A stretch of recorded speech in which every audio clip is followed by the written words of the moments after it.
سلام سلام كمسك الختام. به نام عزت پاک با عرض سلام و ادب و احترام.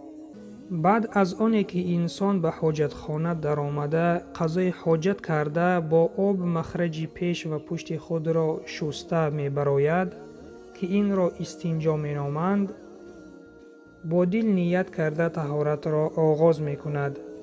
نیت کردم طهارت سازم تا نماز بر من روا گردد گفته اعوذ بالله من الشیطان الرجیم بسم الله الرحمن الرحیم را به زبان رانده دستان خود را تا بند دست 3 مراتبه می شوید.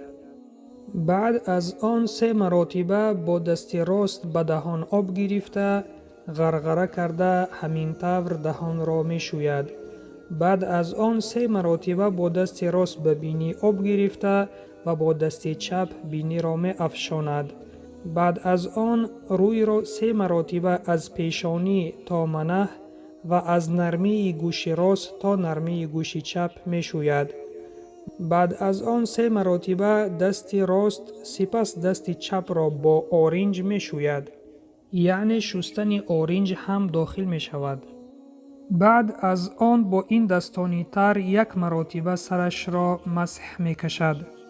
سپس با این دستانی تر 1 مراتبه با انگشتان خردی قسم داخلی گوش را تازه کرده با انگشتان کلان قسم بیرونی گوش را و با انگشتان باقی مانده گردن را مسح می کشد. سپس از انگشت خرد پای سر کرده 3 مراتبه پای راست و سپس پای چپ را تا بجولک می شوید. خود بجولک هم داخل می شود. همین طور طهارت را به آخر می رساند.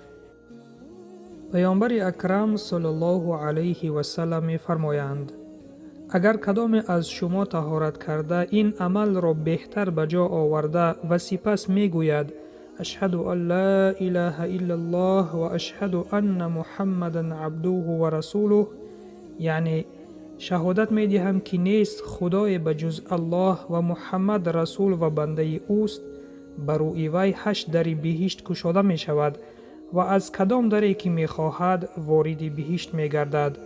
روایت ترمذی و ابو داود.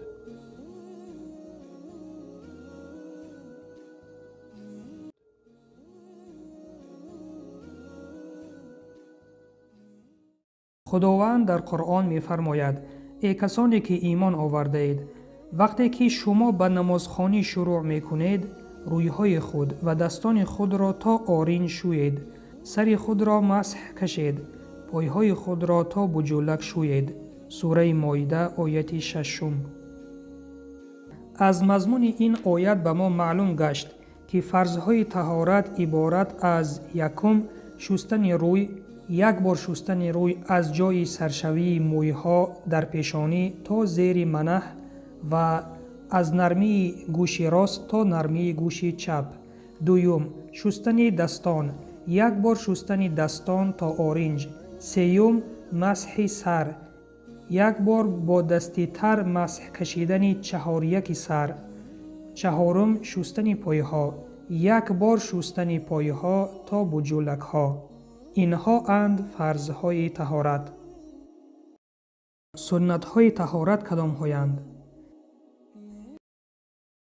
سنت های طهارت اینها می باشند: روی به سوی قبله نمودن در وقت طهارت، نیت و گفتن اعوذ بالله من الشیطان الرجیم بسم الله الرحمن الرحیم، شستن دهان و بینی، شستن دندان ها با مسواک یا خمیره دندانشویی، مسح گوش ها و گردن، شستن عضوهای بدن 3 مراتبه، از طرف راست سر کرده شستن عضوها، رعایت کردن طرز ترتیب شستن. اینها می باشند سنت های طهارت. شکننده های طهارت کدام هایند؟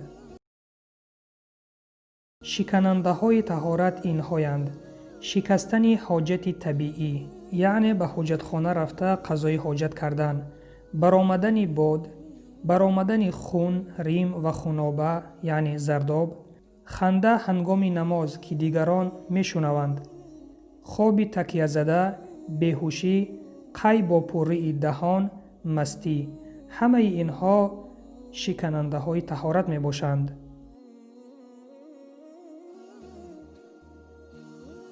نوارو به یار و دوستانتان بفرستید تا کمی باشد هم از دین خود آگاه شوند.